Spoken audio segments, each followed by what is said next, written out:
This is Bill Densmore. I'm at Journalism That Matters in Detroit at Wayne State University. It's Friday, June 4th, and I'm talking to Laurie Cirivello, who is the Executive Director of the Grand Rapids Community Media Center, right? Yep, that's right. And tell me what you're doing right now, because this is pretty interesting. This really encapsulates what you're all about, your organization. Well, I'm actually checking the stream we're live from downtown Grand Rapids right now using Ustream. Yep. Embedded onto our Rapidian site. Yep. So here we are. We are outside in a sort of open-air spot at Wayne State University. There's a wireless connection all around this campus. You started, well, you didn't start it, but the organization that you run now was originally a public access cable television operation. And still is, yep. And how have you gone from where that was to where you are today, which is, I think you said, only 40-something%? 40% of our budget comes from cable-related adventures, if you will. And another question I'd like you to weave into this little discussion is, no offense, but I live east of the Hudson River, okay? And I think of, Grand Rapids, Michigan. Why is there such amazing innovation in community media in Grand Rapids? Well, explain that too. There's two reasons. First of all, a lot of people don't know Grand Rapids is actually the second largest city in Michigan. Yep. And it's a design center. It started as a furniture design place, and so there are so many designers and creative thinkers there. But we were very fortunate that almost 30 years ago, there was a man named Dirk Koning who saw community media as a means to an end, democratization of the voice and voices.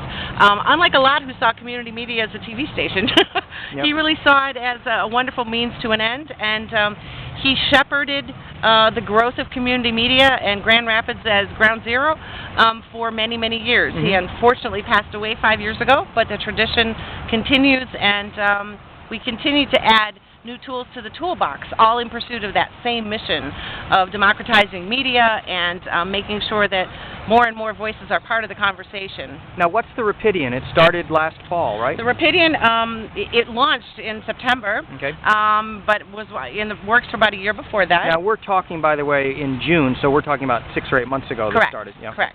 The Rapidian is an online citizen journalism platform. Built on Drupal? It's, so the base is on Drupal because we wanted it to be portable, open source, expandable, morphable by a lot of different people.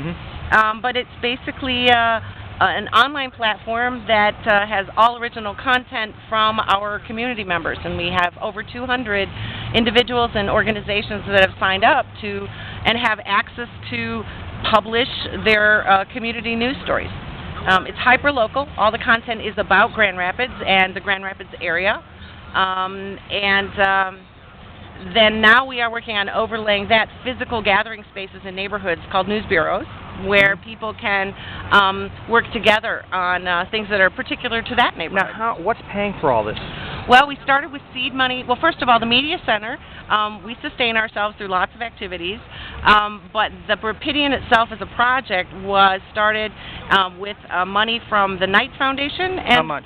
$128,000 from the Knight Foundation, and then that money was matched dollar for dollar by the Grand Rapids Community Foundation. Okay. So we started with $250,000. And what are the other program-related revenues that you've got?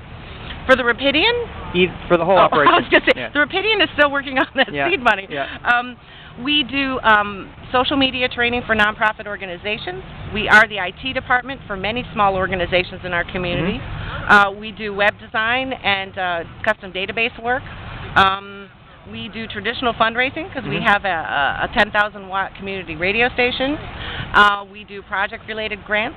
Right now we're working with a program to use video production training with older teens and young adults and using it as a project base for teaching pre-employment skills.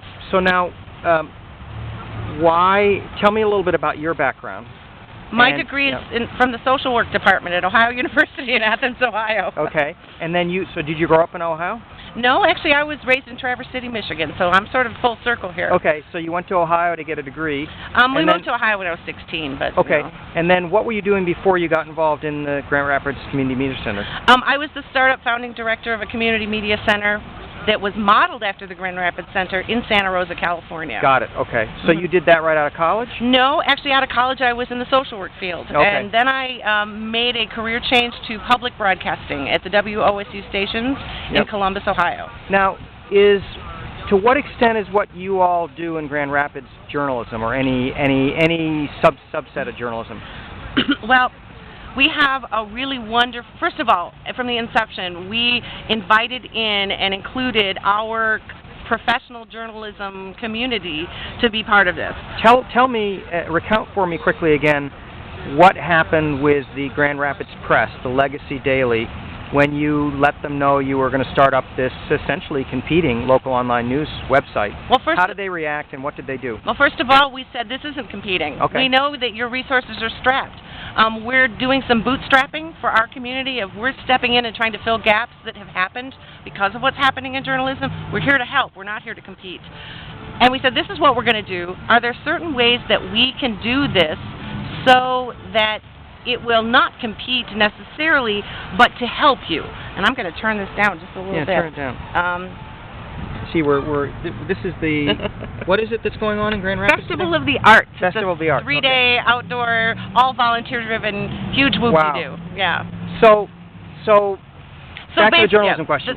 The press, we said, as we're doing this, if there are things that we can design within the system that work for us that can also help you, we want to do that. Mm-hmm. One of the things that happened was nonprofits who used to just send their press releases, the paper had shrunk. They didn't have as much capacity. They had, 1/3 of the number of health reporting capacity that they had. How can we fill in those blanks and at the same time provide you with some benefit? Outcome of that was nonprofits now have a self-publishing place that newspapers on a slower day can go and they can look and mine for stories. Every single thing that's on there is licensed through Creative Commons with proper attribution and no strange mixing and matching. Commercial media is free to pick up the stories in the Rapidian and use them. So on the day that you launched, you mentioned earlier that the Grand Rapids Press ran an editorial. What did it say? It was a wonderful editorial talking about the new possibilities. I mean, this was a commercial news outfit talking about the possibilities that existed when we include our community in news gathering. And how did it end? And the last sentence was, "Hail the Rapidian." And how did you feel about that? I cried. Yeah? I cried. It's the first time in 25 years of doing this that I cried. Why do you get up in the morning and do what you're doing? Because the possibilities are still endless. The day that I see that there's the end of the road, or I can't think of anything, a new way to twist some tool or look at some commercial R&D and say, how do we make that work for community? The day I can't do that anymore is the day I quit. But so far I haven't seen that day. Yep. Now, you've just been here at Journalism That Matters at Wayne State at the Create or Die sessions for just the day today. What has been the experience for you today? Well, first of all, I love the style of this conference. Very organic. It really lets people get out of it what they want to get out of it. I was very excited with that. But for me, my personal takeaway was just understanding that while nonprofit technology organizations such as ours are looking at sustainability as an overlay to keep us going, commercial models are now looking at a social mission as part of their movement.